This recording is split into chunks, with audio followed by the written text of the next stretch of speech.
మాటలు రానివాడే కాదు, మనీ లేనివాడు కూడా జీవితంలో చాలా సందర్భాలలో మౌనంగా ఉండాల్సి వస్తుంది. నిన్ను ఆపగలిగేది నీ సోమరితనం, నిన్ను ఎత్తులో నిలపగలిగేది నీ యొక్క పోరాడే గుణం. గుర్తుంచుకోండి, నాశనానికి ముందు గర్వం వస్తుంది. చెడ్డవాడు అందరినీ నాశనం చేస్తూ గొప్పగా బతకాలి అనుకుంటాడు. అదే మంచివాడు తనకు ఉన్న దానితో సంతృప్తి చెందుతూ తనకు ఇష్టం ఉన్నట్లు బ్రతకాలి అనుకుంటాడు. నాలుక కత్తి కంటే కూడా పదునైంది. అది రక్తం చిందించకుండానే ఎవరినైనా సరే నాశనం చేస్తుంది. మనం మాట్లాడే పెదాలు అబద్ధం చెప్పవచ్చు, మన ప్రవర్తన మాత్రం ఎప్పటికీ అబద్ధం చెప్పదు.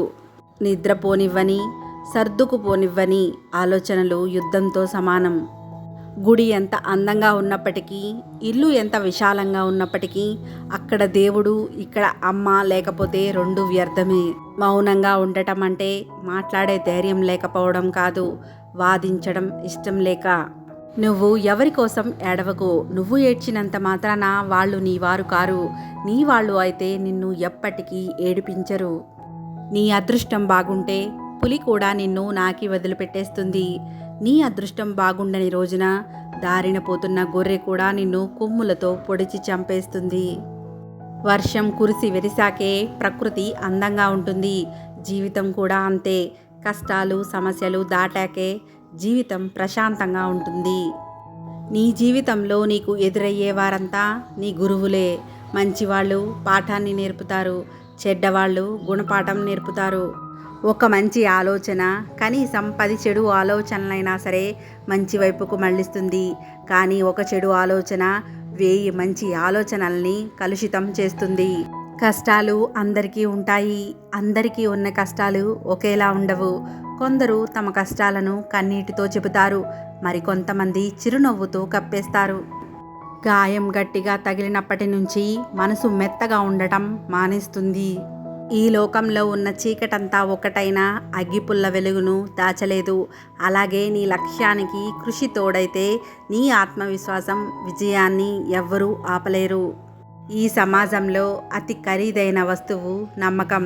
ఇది సంపాదించుకోవడానికి సంవత్సరాలు పడుతుంది, పోగొట్టుకోవడానికి మాత్రం క్షణం చాలు. జీవితంలో గెలవాలి అనుకున్నప్పుడు కష్టం మొదలవుతుంది. ఎలాగైనా గెలవాలి అనుకుంటే మోసం మొదలవుతుంది. సింహంలాగా జీవించండి, ఎందుకంటే నోరు లేని మేకల్ని బలి ఇస్తారు, కానీ సింహాల్ని బలి ఇవ్వరు. గుర్తుంచుకోండి, మార్పు అనేది తలుచుకుంటే రాదు, తెగిస్తేనే వస్తుంది. ఆనందం అంటే డబ్బు ఆస్తులు సంపాదించడం కాదు, మనల్ని ప్రతిరోజు గుర్తుపెట్టుకొని ప్రేమగా పలకరించే మనుషులను సంపాదించుకోవడం. ఈ సమాజంలో నీరు ఉన్నంతవరకే బావికి విలువ, డబ్బు ఉన్నంతవరకే మనిషికి విలువ. నీరు లేని బావిలో చెత్త వేస్తారు, అలాగే డబ్బు లేని మనిషిని ఒక పనికి రాని చెత్తలా చూస్తారు. నీ కష్టాలకు అలాగే బాధలకు గజ్జెలు కట్టి అందరికీ వినిపించకు. ఇక్కడ వినేవారి కంటే నవ్వేవారే ఎక్కువ. చిరునవ్వు అలాగే మౌనం సరిగ్గా వాడుకుంటే ఈ రెండు గొప్ప ఆయుధాలు. అవి నీ దగ్గర ఉన్నంత వరకు నీకు ఓటమి అనేది ఉండదు. నువ్వు ఇష్టపడ్డవారు నిన్ను మోసం చేస్తే కుమిలిపోకు. అతిగా నమ్మి ఇష్టపడటం నీ తప్పే అని తెలుసుకో. ఈ వీడియో కనుక మీకు నచ్చితే తప్పకుండా ఒక లైక్ చేసి ఛానల్ని సబ్స్క్రైబ్ చేయండి. అలాగే ఈ వీడియోలో మీకు ఏ సూక్తి నచ్చిందో కామెంట్ రూపంలో తెలియజేయండి. Thanks for watching.